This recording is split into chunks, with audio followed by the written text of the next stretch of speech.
Hello, Hello, my name's Lynn Davenport, and this is, Ellen Lickey. and we're your stained glass instructors. Today, we're going to be talking to you from the Senior Center at Lynnview, and we're going to tell you about Stained Glass One and what you will be needing to get here. This is what we do, and the reason we do it. We start everybody out on stained glass with one design, and it is a ribbon. And the reason that we use a ribbon is because it gives you all the cuts that you will ever need to do stained glass. It has straight cuts, it has line cuts, and it has circles inside and outside circles. Now then, we want to get started. First thing is you have to know, since you're going to do this piece, you need to know, oh, I need to go down to the store that sells stained glass and get me some stained glass, or go on the internet and get you some stained glass. But first off, you're going to need to know what you're going to do. So you know you're going to do a pattern of a ribbon. So now then, you have choices. Whatever color you want, whatever texture you want is on you. We have three different types of glasses. We have transparent, we have semi-transparent. You can barely see my hand running through the backside. And we have opaque. Can't see nothing. On that, there is different ways to do your patterns. So the pattern comes with a back, a smooth side, and a face. The bumpy side, or the stuff that you're going to look at, to have texture on it so that you'll see the texture.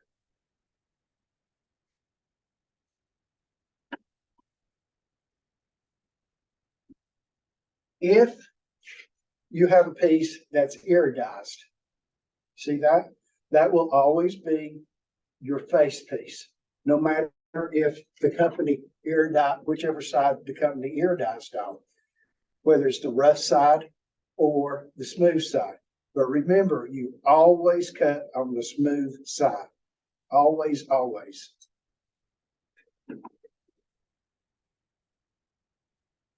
If you was going to do a ribbon that you can see through, like I've got shown down here, and you want to just look at it, you would take your ribbon and you could see through it. If you wanted a piece that was semi-transparent, so you see, you can see through it, like when you saw my hand, you can see the shadow, but you couldn't see it at all. Then we have a light box. That's okay. We have a light box, and you set it on the light box, and then you look through it. Now then, when we give you this, we have you to label it with your name and number of the pieces. A ribbon has 1, 2, 3, 4 pieces. So you would label your pattern. Doesn't matter which way. 1, 2, 3, and 4. 1, 2, 3, 4. However you want to do it, you put your name on it. Now comes the fun part. Depending upon your glass, whether you're going to look at it, your pattern, and cut it out this way, what you would do is you would leave it together, take your marker, and just draw it out here. Now you want to draw it out on a corner because you want to save all this extra glass. Glass is like electricity. It goes to the nearest way to break, and it likes to break different than what you want it to be. So what you do is you try to save it. So you try to mark it off, and you'll cut the piece of glasses. Now that's the transparent part. It was face to face. And remember, the face is your bumpy side. It's not the smooth side.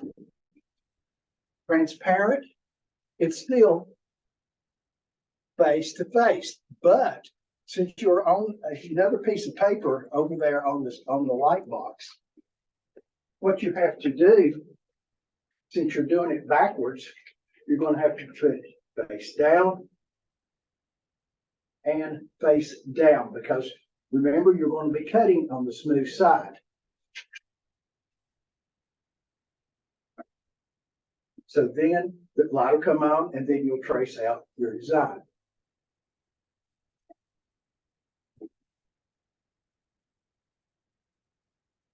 And finally, on the opaque piece that you can't see through at all, you need to cut out each one of these little pieces and put them, you can put them here. Now, if there's a pattern to the glass and it's opaque, then you want to figure out which way you want your patterns to run, whether you want it to run up and down or sideways. So that way you keep your pattern in the same directions for your entire ribbon. But you cut it out. And you're going to say, well, what am I going to do? Okay, so you got a marker. We have a white marker or a gold marker. You take a marker and you trace around your cutout pieces. And that's how you determine which technique you're going to use depending on which glass that you have chosen that you want to use.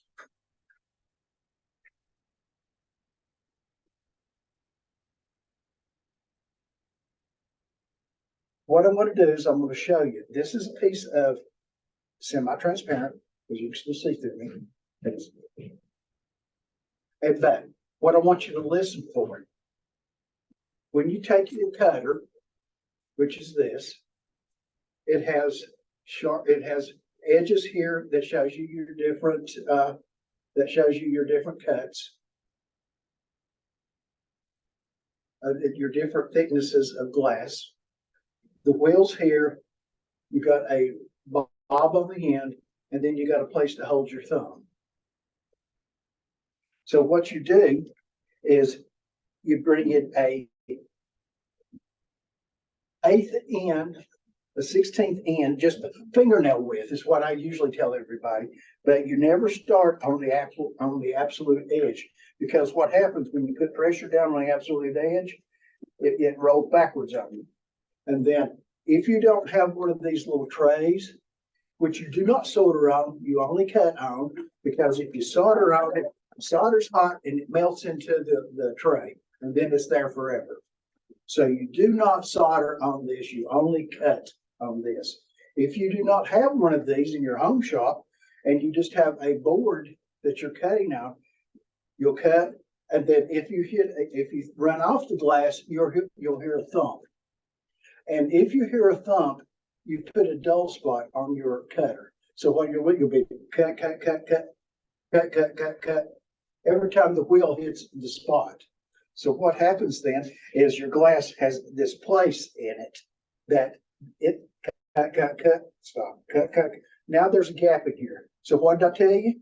What happens whenever the glass runs? You run it down, then it hits a spot that it doesn't know where to go. Well, you may have a big, because of the face on the other side, you may have a big hunk of glass right here, and it goes right out there. And so That's why every time you thump this, no, you've got a possibility of ruining your glass. There's approximately a 30% chance that the glass is not going to break correctly anyway, no matter what you do. This is the nature of how the glass was processed. And I still have glass breakage even now. And so I've been doing this since 76 or so, somewhere like that. So I've been doing it a little while. I want you to listen to the sound that the glass makes whenever it cuts, because you remember you're starting like a eighth of an inch, a quarter of an inch fingernail lift in on the glass. And then within the next quarter, if you do not hear this sound, you're not pushing hard enough. You will hear, before you get to a quarter of an inch, you should hear that crackle sound. If you don't, again, push harder. Now, some people can do it with one hand. Some people it takes two hands. The key is, you see my angle? It's about a 45-degree angle. It's not, you can do it straight up, but anything less than that, and you don't get a good curve. What happens? So listen closely as I cut.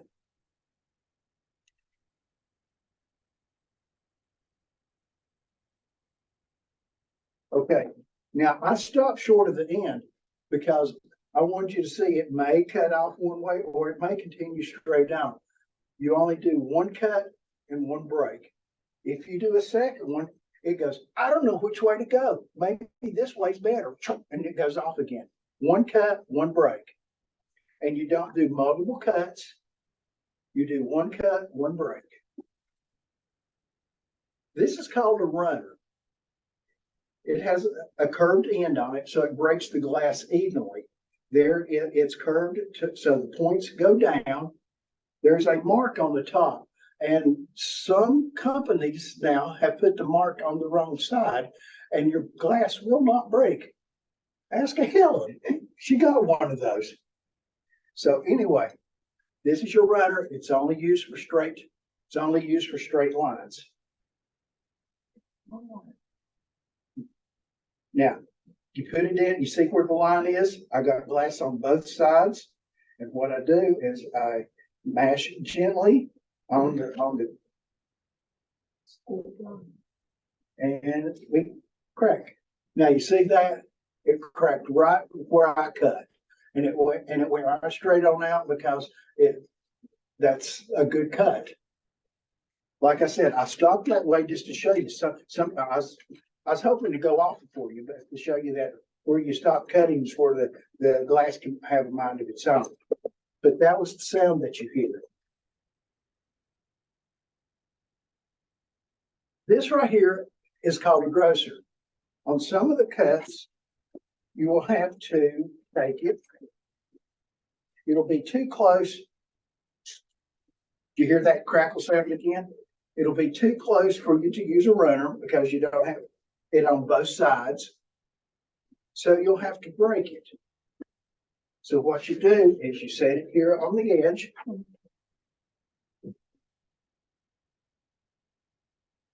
Yes, we are due to Zoom. There we go.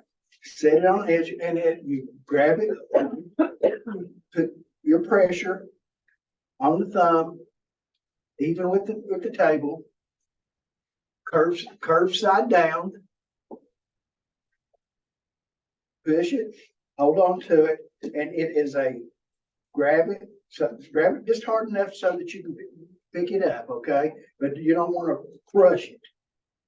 So what you grab it, pressures with your thumb, and it's a down and back. Again, it's a down and back. You're kind of pulling it apart more than you are breaking it. But you're breaking it kind of at a small angle instead of just a straight pull. You can straight pull it, but it doesn't always crack efficiently, I should say.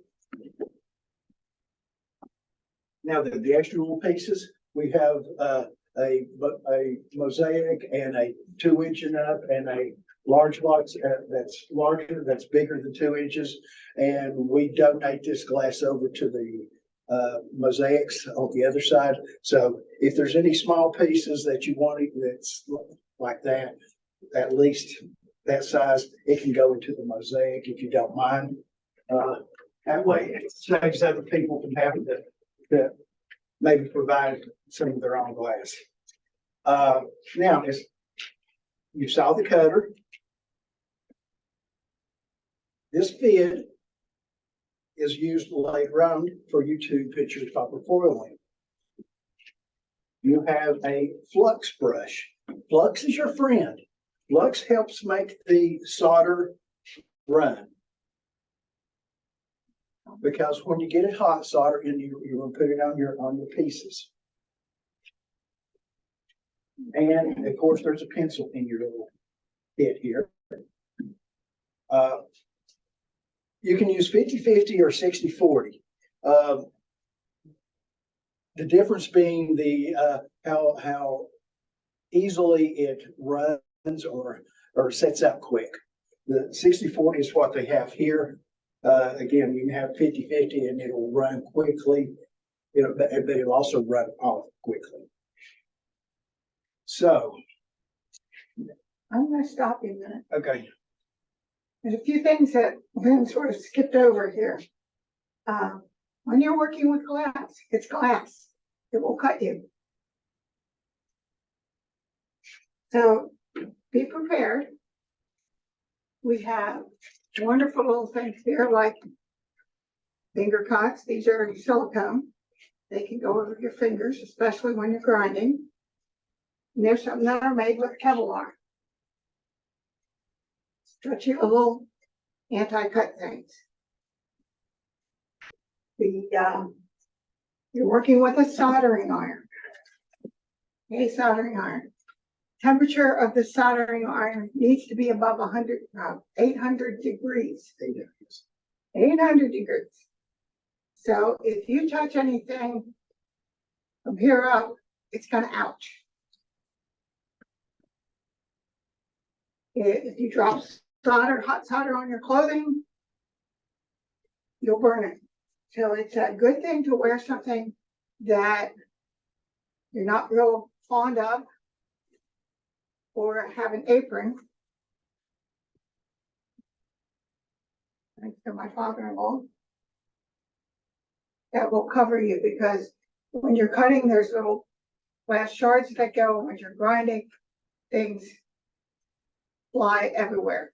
And those little glass shards will get in your clothing, will cut the little fibers in your clothing, and you will eventually have holes where you don't want them.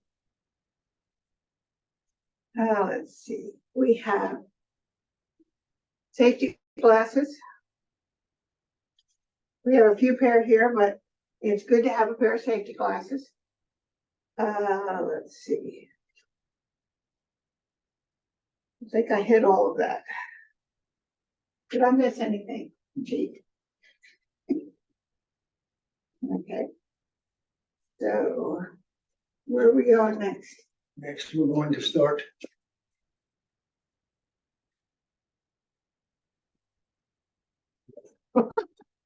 Okay.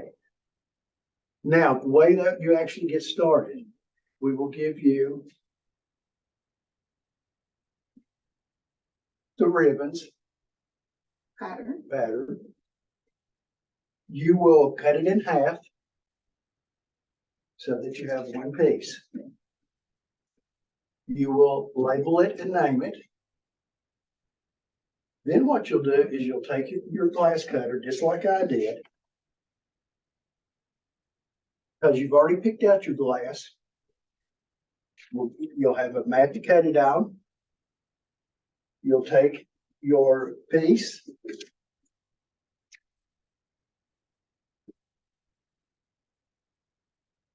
you will maximize the amount of glass, and then take a straight edge, draw your line down through there, cut that off first. Then you've got this whole piece that you're not going to break because you're going to set it off over the side. And now you've got a piece that's about yay big, enough for two Or if your pieces are smaller, then you will have one.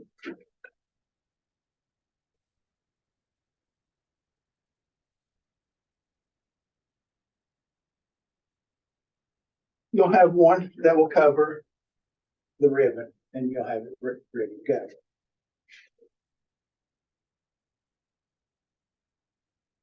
Now, depending on your glass, depends on the technique that I told you about just a moment ago.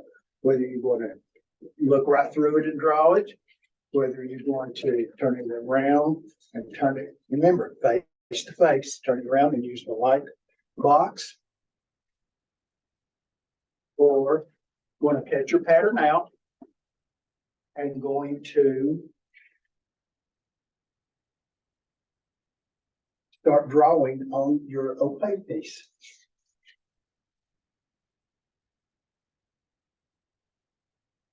So after you do your rough cuts,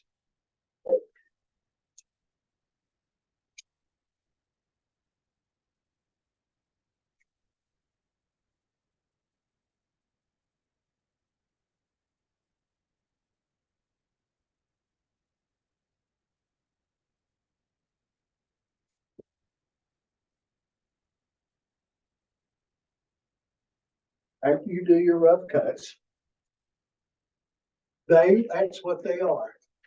They are rough cuts. And you can see the lines on them where you drawed on them. Figure out where I have to go to get this one. There we go. Okay, see that curve up there? And see how the line, the glass did not break as you followed the curve around. So this, like that piece was that way, this piece was the same way. Yeah. That's you. Yes, we're new at this. Okay, see those pieces? That's how the glass broke from the rough cut. Even though we made a cut around, the glass liked going a different direction than what we liked. So that's the rough cut. Then what you do from that, you try to get it down as close as possible.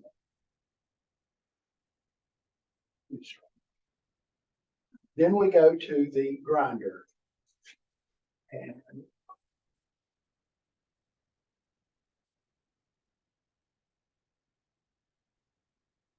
We have two different grinders. They're both pretty much the same. You never use a grinder without the wheel being wet.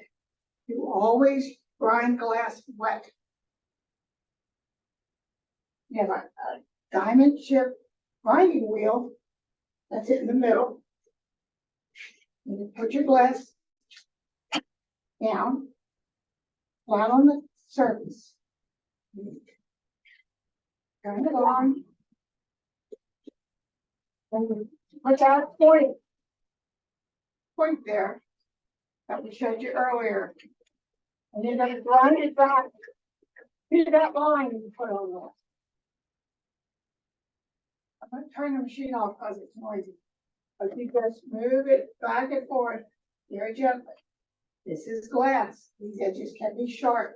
That is where you might want to have gloves or some sort of finger protection. And if you do this a lot, you better remember your passcodes to your electronics. yes, Because it will cut into your fingers and sometimes change that fingerprint. So you need to be wary of that for whichever finger you use. If you put little cuts in it, and then eventually you'll go all the way around this piece on the grinder. Even though it may not need some on the sides that you get the line, but what you can't see is the micro cuts that's changed the angle. And every now and then it doesn't break exactly perpendicular. So you want to make sure that that piece is flat and perpendicular to the horizontal. Yeah, your flat glass, you want to make sure that that's straight down. Because that will help in fitting your pieces together. Now, I don't know if you can see this, No. but we've had an incident where the grinder was used dry. And we have all kinds of glass. I don't know what you call it, dust, Dust. Crystals, crystals. stuff that cuts. It's very, very difficult. It's very, very hard on your grinder bit. So these must be filled with water. And when you get here, we'll give you an idea how much water. And when you're finished, these things need to come off and get cleaned up. Just like, can't leave, like I do at home, a dirty dish in your sink, you have to clean up. And, you know, that we can do hands-on, it's a little difficult to show here. What else do I need?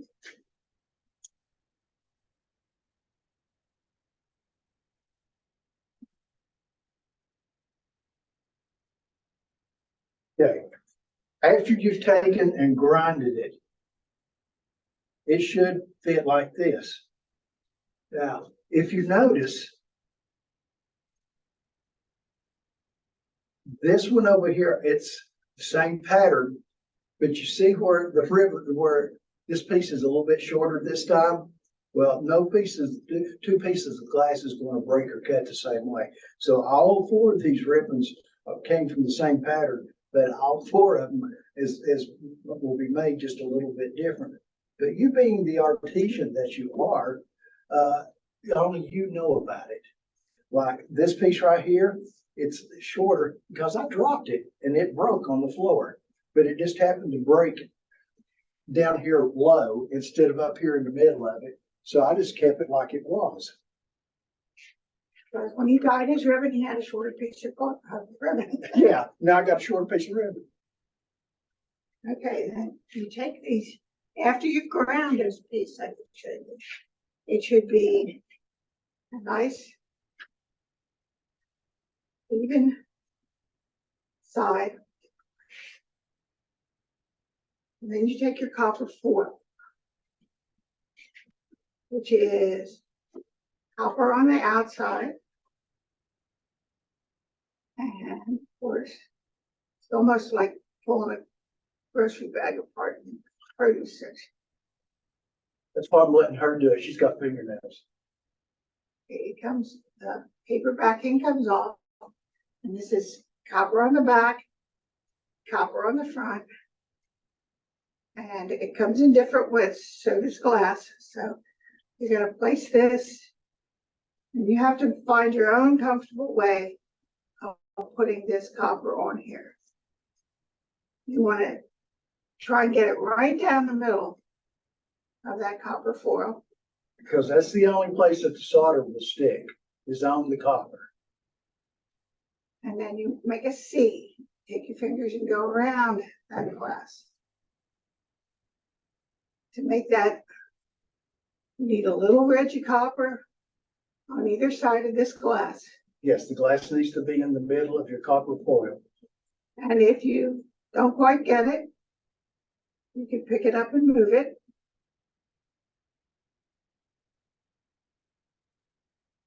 Then you take this wonderful piece called the FID.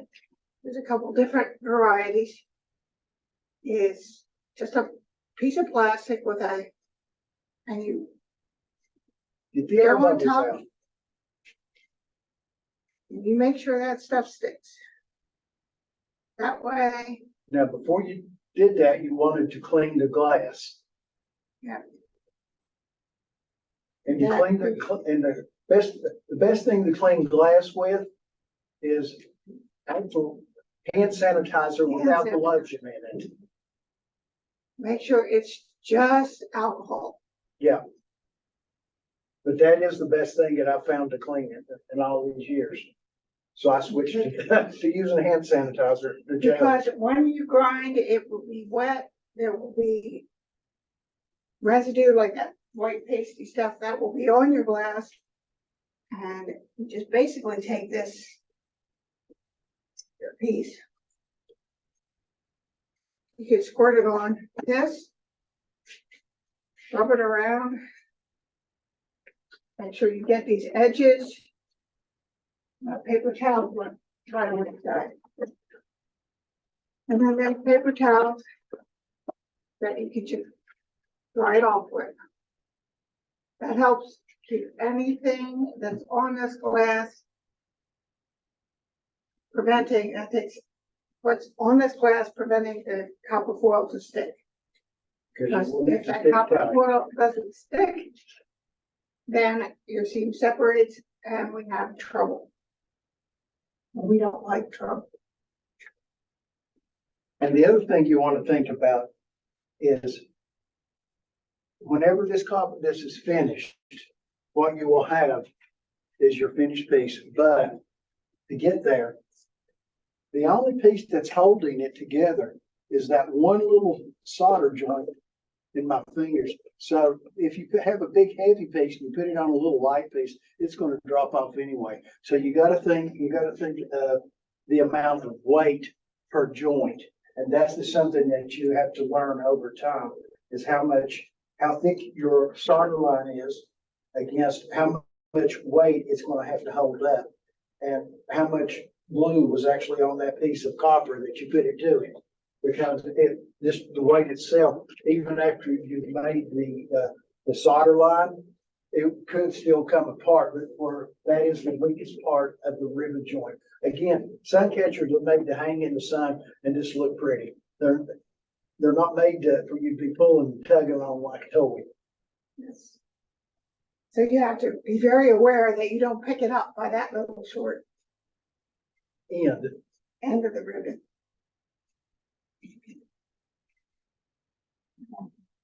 You ready to get ready to solder? Okay, yes. Okay, now then, remember what I told you, flux was our friend? Well, flux is greatly still your friend. So what you do is you take a brush. We have a little cup. It don't take much. You've got your piece.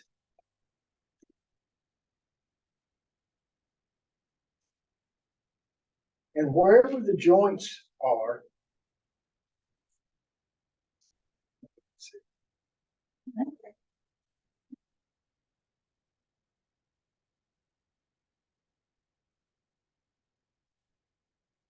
wherever your joints are, which you have 1, 2, 3, 4, because you had the 4 pieces, what you do is you take your flux, wet the joint, and you do one joint at a time. And what you do is you take your soldering iron, and you solder. Solder goes in under, there's a gap between the soldering iron, the solder, and the joint. And what you do is you melt it to go right down on top of it, right in that airspace. Again, joint, solder, soldering iron. And you just kind of lay it on top of it until it drops off. Then, after you do that, you kind of do a patty cake motion. Again, flux, joint, spot weld your joint is what you're doing just to get it to hold in place. And you do it on all 4. After you do that, then it's stable. The whole piece is stable. It'll move around and all the pieces will stick together. But while it's laying there, you just take and you finish the solder line. Now, a solder line, there's 2 different ways. A solder line can have a piece that is just the 2 pieces. I'll take it there. Bring it down. The solder line is just the 2 pieces put together, but you've already got a dot on it. So what you do is you add to that dot. So you start at one edge and you drop it down there. Now the solder line, after you get it together on some pieces, on bigger pieces, you may want it to be flat. Again, you're the artisan, or you may want it kind of bowed up, a little bit extra on there. That's a better joint whenever it's bowed up than it is whenever it's just flat, because that way it gives a little more strength, because it's bowed, gives it a little more strength than when it's just flat and it's that. So you've got that little bit of extra strength when it's bowed. You go all the way around it. Now it's all together. So to get it, what they call tin, you take it and you run it on the outside edges then, because you want to connect this side of copper with that side of the copper, because you picked it up, you've done that side, you've done that side. Now you want to do the sides. This little handy dandy thing that Helen made holds it up and gives you that purpose. So you can go on the flat sides. Then Because the heat from that soldering iron goes through that glass and gets to your fingers.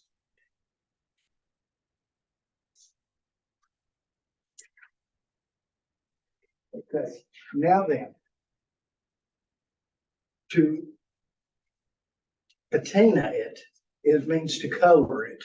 So we have the natural color is going to be the silver kind of, off silver, dull silver color. The copper is going to be like a burnt copper color. It's going to be dark, like hammered antique copper. And then black is going to be black. Those are your choices on, and you can do multiples on the same piece. What the flux, what the solder does, it chemically changes when the patina hits it. So once you put it down there, you can't take it out. It's going to be that color.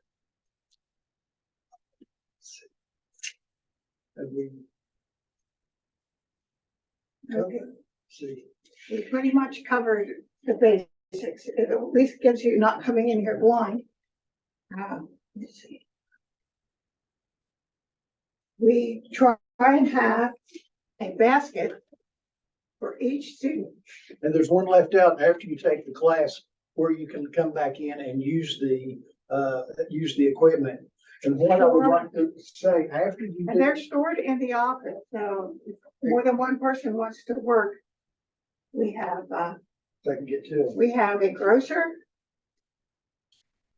a runner, a cutter, a flux brush, and a marker, and a pair of scissors that are somewhere. And that's so when you get one of these, you have everything you need to work with. The solder is sort of communal. So is the copper foil. There are a number of little cups around to put the flux in, because if you spill the flux, it goes onto these wooden boards and expands it, and then they warp, and then we don't have a flat surface. Wherever I am, there I am. So, did I leave out anything? After you finish the class and done your ribbon, I would suggest before you go, the next thing we do is stained glass 2 class. And you see that?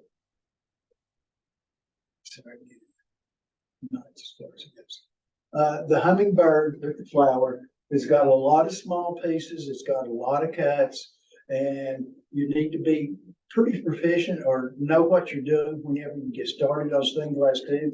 You can come back in anytime and work on the technique, since you know that you want to have all the cuts of the ribbon in that piece. And then as you progress, Helen and I will be around. Sometimes we come in on Fridays. It just depends, but Friday is just a free day that we may or may not be here. It's always in the mornings we're here.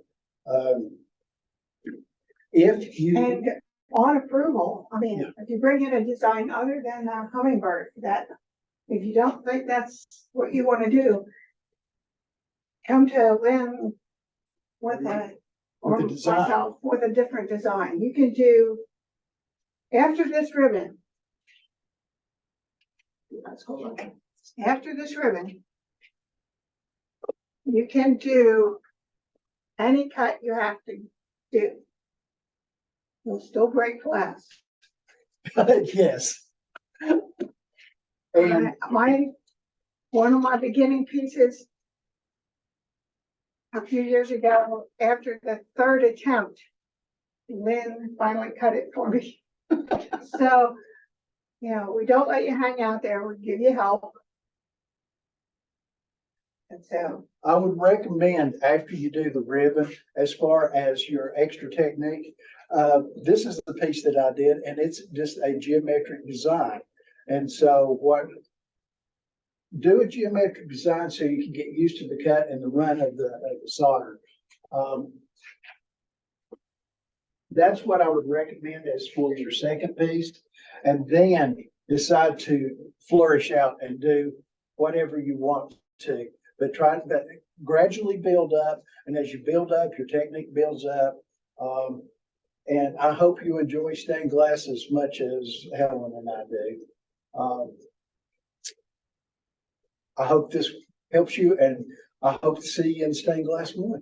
and when you go on and you want to do something with more different colors, that's where these pieces come in that are different size. That's notated.